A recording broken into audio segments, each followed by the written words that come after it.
guys are just tuning in, this is part 5 of episode number 44 of Don't Just Get Up, Wake Up with your boy ZoDog.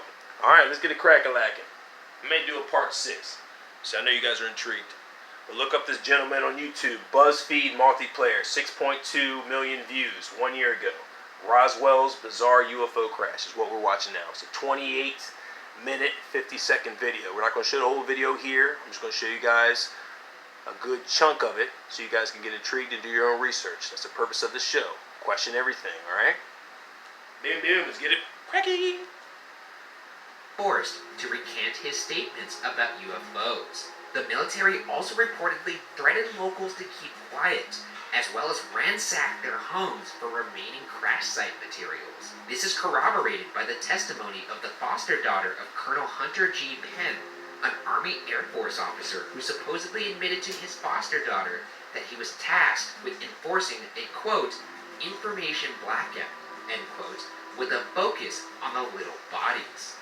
He was authorized to use physical force and weaponry if necessary to get this accomplished. Another interesting contradiction was that Colonel Blanchard, the superior to Major Marcel, who approved the initial flying saucer press release, strangely went on leave after he issued the controversial release.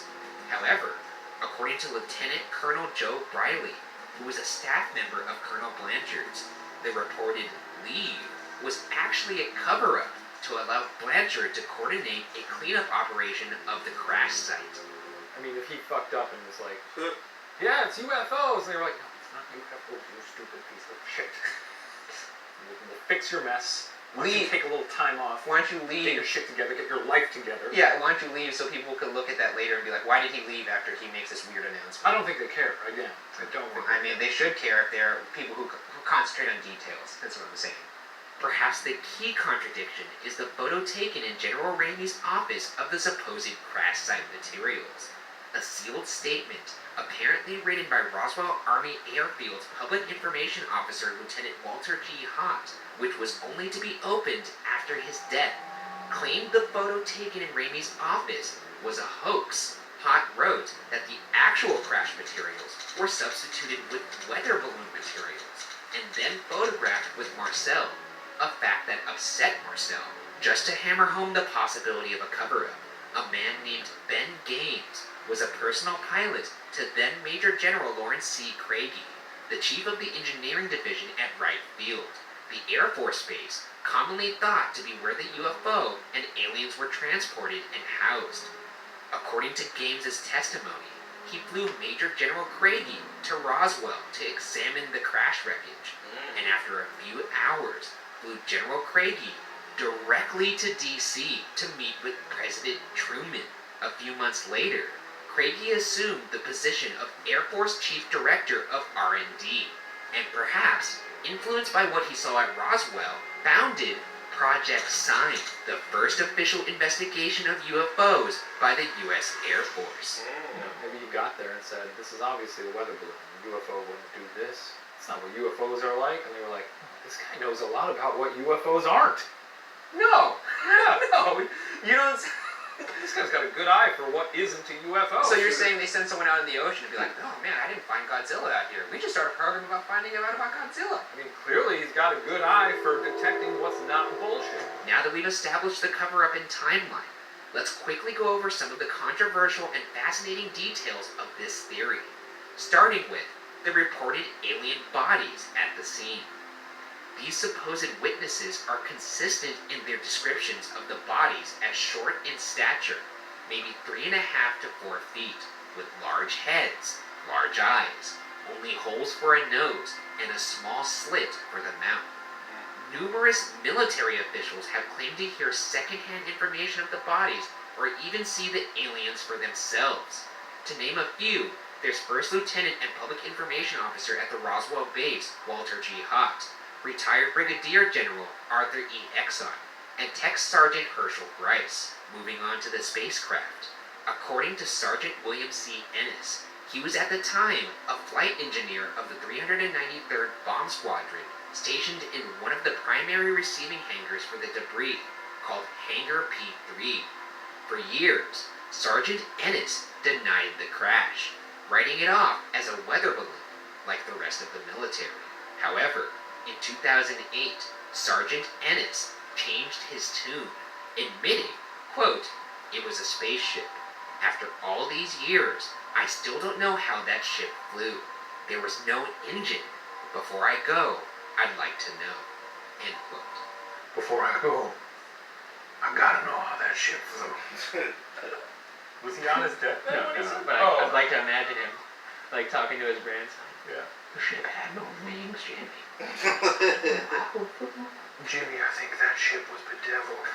The craft was also confirmed Gotta have some in humor numerous in it. other testimonies, Of course, do your own notably research, by guys. Lieutenant Walter Hott, who described in his affidavit a ship Colonel Blanchard had shown to him that was roughly 12 to 15 feet long and windowless. To close this out, let's move on to the scattered debris from the crash site, which many claimed included a mysterious material that was described as, quote, memory metal. Summed up from more than 24 witness testimonies ranging from military to civilian, the metal was said to be weightless, smooth, thin, and could not be cut, scratched, or burned, though the metal was able to be temporarily manipulated. Here's a quote from Roswell Army Airfield Sergeant Earl Fulford. Quote, "I picked it up, but once in the palm of your hand, you could wad it up into a small ball. Then, when you let it go, it would immediately assume its original shape, in a second or two, just like that." End quote. This free-flowing quality of the metal was echoed amongst many testimonies. Retired Brigadier General Arthur E. Exon said, quote, "Some could be easily ripped or changed. There were other parts of it that were very thin, but awfully strong, and couldn't be dented with heavy hammers." End quote. Exon also explained that these observations were from his time as a lieutenant colonel, when he was also an administration student in technology and Wright Field's Foreign Technology Division, a division whose purpose was to reverse engineer foreign tech. Additionally, a memo surfaced in the early 1980s detailing a September 15, 1950 conversation between physicist Robert I. Sarbacher, a consultant with the U.S. Department of Defense Research and Development Board, and other government scientists. In the memo, Sarbacher is said to have worked on a failed reverse engineering project, allegedly stating, quote, "All we know is we didn't make them, and it's pretty certain they didn't originate on the Earth." End quote. That's good. I love it. I think right now I'm just punching the skeptics in the face over and over again. I'm slowly hammering away. One last point in favor of a cover-up. Let's assume that the military is telling the truth, and that the crash was indeed a fancy Project Mogul weather balloon. That still does not change the fact that the remains found at the crash site were apparently, quote, rubber strips, tinfoil, a rather tough paper, and sticks, end quote, as stated by Brazel in the days after the story broke.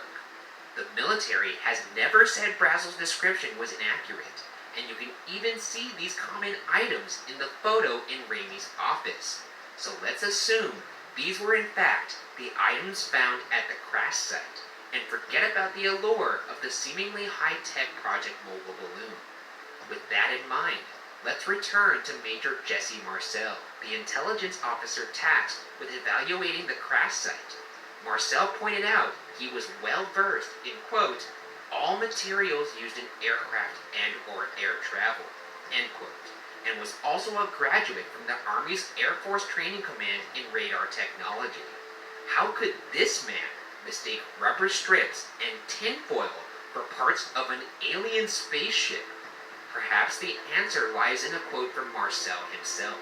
Quote, all I could do is keep my mouth shut, and General Ramey was the one who told the newsman what it was, and to forget about it. It was nothing more than a weather observation balloon. Of course, we both knew differently. End quote. First off, I'd like to toot my own horn a little bit here, and I'm going to take this hat off now. We're going to end I this did video say shortly. this This is would be coming the to most the compelling case I've ever IGTV made, 10-minute and time you, for limit. once, may believe what I'm saying is true. Is that not correct? You did say that. But you don't. It is the most compelling case you've ever made, but also you're at an advantage here because I already believe in extraterrestrial. All right, guys, into part 5. I love ya.